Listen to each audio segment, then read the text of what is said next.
Hey guys, Anthony, Full Before Diesel. I suppose this is another really important one, they all are. This is fuel filters on a Prado, but it's a similar situation with any diesel really, so relevant to any 4x4 diesel vehicle owner. Just wanted to show you some of the things we see when changing fuel filters, and it varies a lot. I'll tell you what we normally see and what's unusual, and a couple of things about the fuel filters and different brands as well. Can only tell you what we know, and if we don't know it, we don't bother telling you. So there you go. For a Prado 150, I'll just start off by giving you the part number for the fuel filter we recommend you use, and that's it there, 23390 30350. They retail for pretty close to about $100, I think. So not cheap. So people often go for the cheaper alternatives, which is fair enough. I'm not saying that looking at the filters makes any difference. You know, looking at the quality, you can look at it. So this is a genuine Toyota. These two, they look beautiful. The quality's good. This is a Ryco straight away. It doesn't look as good quality. I don't mind Ryco as a brand. I figure, you know, it's one of the most known, trusted, used brands in the automotive industry. So I'm sure they know how to make a filter. They just reverse engineer it. Doesn't really matter what it looks like. You know, it gets put on machines, they work out what it does, what flow rate and microns and all that sort of stuff, and then they sort of build a filter to that and test it and make sure it does that or better, and that's their guarantee. But the big problem I've got with Ryco, these Z699s, that's the part number here for this, for the Prados and whatever, for the later ones, not the 1KZ, the 1KD, the earlier one. I think it's something like, it's been years since I Z252X, something like that anyway, but that'll be a slightly different either flow rate or microns, I'd say, because there's a different number for the 1KZs and the 1KDs, obviously different system. We believe these are about 6.5 micron nominal, so between 5 and 8-ish kind of thing, depending on a few things. But look, genuine quality is best. You're only going to change this, we recommend, every 40,000 Ks, so not a lot of money to spend. You might get them a bit cheaper if you know the guy, or you buy a few, or you're in the trade or whatever, but look, you know, they're not cheap, right? You know, even if it's, you know, 70 or 80 or 90 bucks, expensive filter, but only every 40,000. It's your last line of defense against fuel contamination to your engine. So that's what we recommend using. Now, I was saying a big problem with these Ryco ones is, now there's a guard that goes on the bottom of all these filters, whether it's a 120 or a 150. They're a bit different, the two of them. The 150 guard and the water sensor that screws on the bottom is better on the 150. Obviously, newer cars, things get better. Nothing wrong with the one on the 120, just the 150 one is better. Now, there's a guard that goes on there, right? And of course, to fit the guard from this filter to this one, it would need to be the same size. But this one's 53 millimeters diameter, this one's 51. So you know what happens? You put the guard on, you do it up tight and it falls off. Now, it's just ridiculous. It went on for years. I haven't checked or measured a recent Ryco Z699, so if anyone's got one and they want to measure it and let us know in the comments, that'll be interesting. But I gave it up for years. I was telling Ryco about this, and, you know, look, trade shows, oh, you know, oh, you the guy that rings up and tells us, oh yeah, you know, they're over in the corner, oh, you know, or whatever. Like, maybe it doesn't matter to them, but I want to put the guard back on the bottom because that's what the engineers, they designed it with a guard, they put a guard there.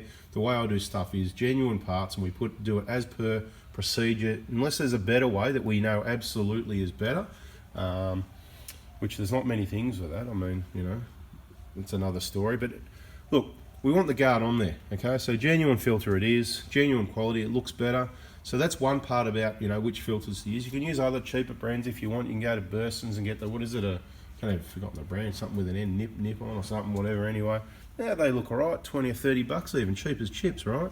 You can do that if you like. It's not what we do, it's not what I do on my car or your vehicle. If you want to do that, you can supply your own parts, I'll install it, and or you can install it yourself. Watch our other videos, shows you how to do it, piece of cake.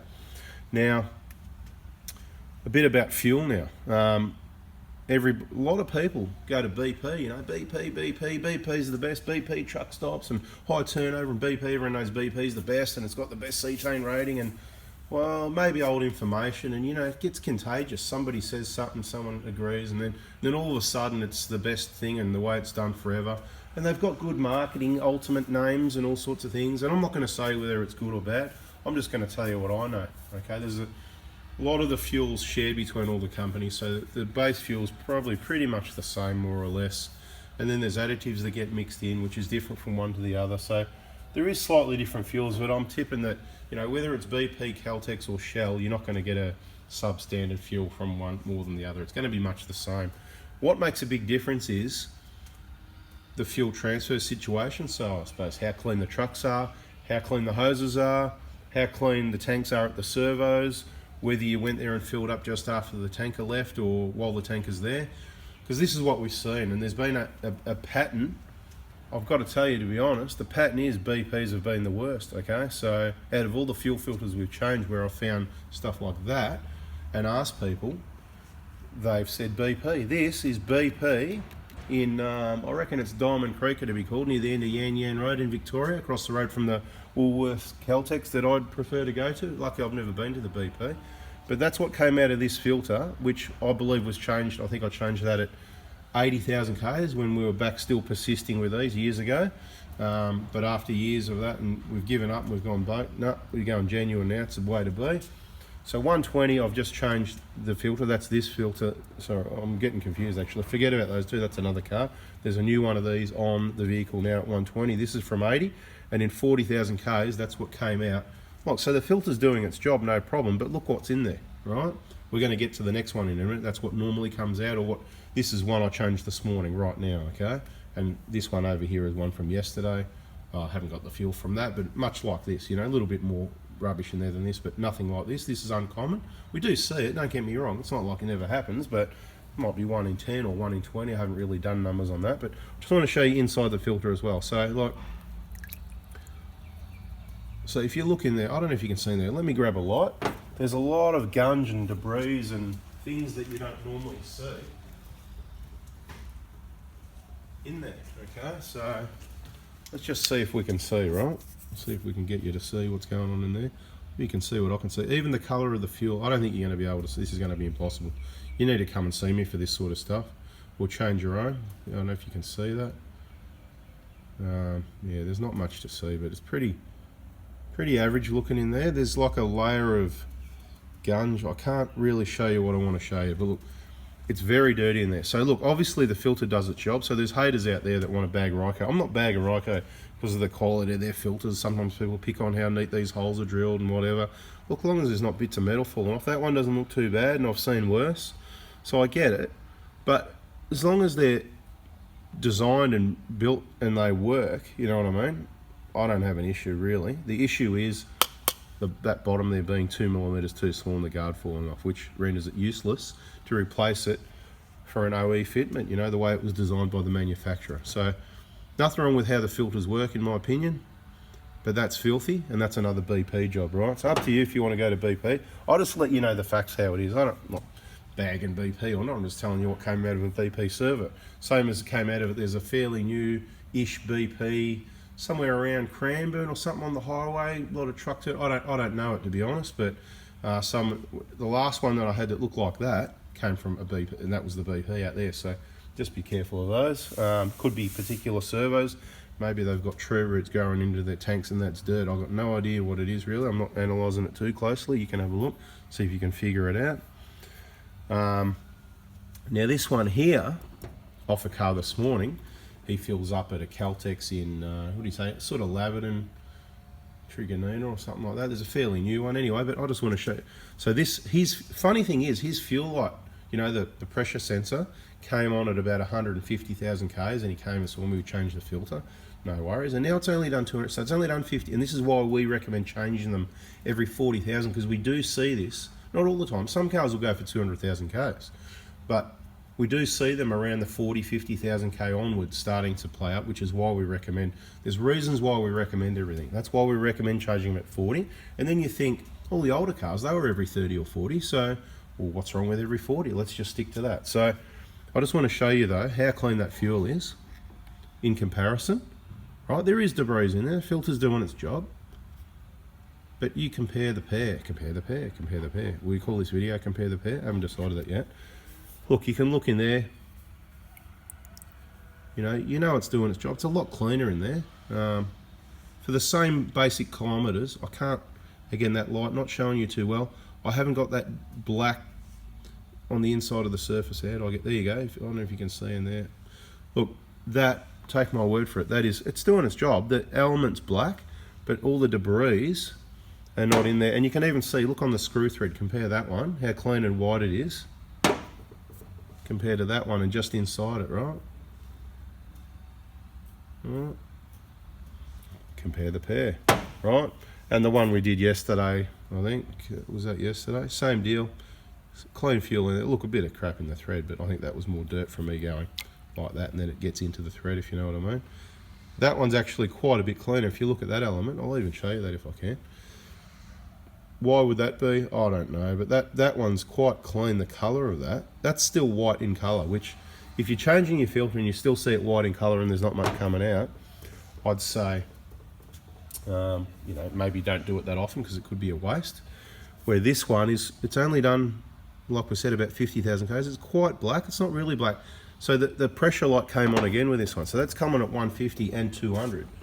And the fuel looks fairly clean, so it's a bit of a, well, I wonder why that's happening, because the fuel's good, but you know, maybe that pressure sensor's a little bit more sensitive than others, you know, we'll call it maybe faulty. Let's see if it happens again. If it happens again in the next 50,000, possibly, you know, there's an issue with that sensor going off a little bit too early. But look, just wanted to show you that, guys. You know, just watch where you get your fuel. If you change your own fuel filter, you can have a look at this yourself. You can go, yep, I'm happy with where I'm getting my fuel. And you can look at this and go, I don't think I'm going to go there again. So not picking on any particular brands or not, but you do need to take note, and you're not going to know. Look, you can do this often as you like. You can do this in 10, you can go to one servo for 10,000 k's if you like. You can take this filter off, the same as we've shown you in the videos. Just take the bottom off, not the top. Empty out the part in the bottom. There's nothing wrong with doing that. It's probably a good thing. It's going to get all this debris out, whatever. And have a look in there and have an analysis yourself. Get your light and have a look, and then put it all back together with the same filter if you like. Don't waste your $100, whatever, if you don't need to. And then go to a different servo for 10,000 k's if you weren't happy or whatever, and do your own little bit of test, and you know, you can decide where you're going to go. Depends. Look, some people worry about their fuel too much. Look, it is what it is. At the end of the day, the filtration, the filters are there to work. They do a pretty good job, obviously. It stops all that from getting through. It's going to work better if you don't have that in there, though, you know what I mean? Because the more crap that's in there, the sooner it's going to block up, then the efficiency is reduced and all that sort of thing. So, guys, I'll try and leave it at that. I hope that's been informative for you. One other thing I was going to say. I've got a couple other fuel samples here. I'll just push these out of the way. And this is what I mean, you know, you just got to be careful where you buy fuel. I don't want to be picking on independents either, because, you know, it's good that we've got them to create a bit of competition and, you know, support those guys. But there is some out there that I reckon are a bit dodgy. And, you know, they can buy chemicals from wherever and get that dumped into their tank. Now, I'm going to show you these two samples as well, all right? I'm going to just show you that we've got a few different containers. We're running out of, I haven't been to the noodle shop enough, you know. Obviously, we've been eating some hummus and some yogurt. But anyway, I just want to, you can't smell, unfortunately, but that one smells normal. I'm happy with that. This one, although it looks clean and normal, oh, it smells like it's got thinners in it. You know what I mean? It smells like paint thinners kind of thing. So you just got to wonder where, you know, what's been added into the fuel. It doesn't normally look or smell like that often, and sometimes it does. So it's a real issue. You know, these days people need to make more money, so they need to do dodgies to get the fuel cheaper, to make the profits, to pay the rent, or to make whatever it is, right? So be aware, just something to think about. So you don't miss the next important video, make sure, if you haven't already, subscribe, turn the notifications on, and maybe share it, tell a friend about it, because like I said, it's not just about Prados. This is general diesel and fuel information, filtration information. So anyone you know, even if they've got a patrol, yeah, we're going to try and have as much information around automotive. Obviously, we're going to do a lot with the four-wheel drives, the Prados, the Hiluxes. And if you don't know already, we've got groups on Facebook. You need to check those out.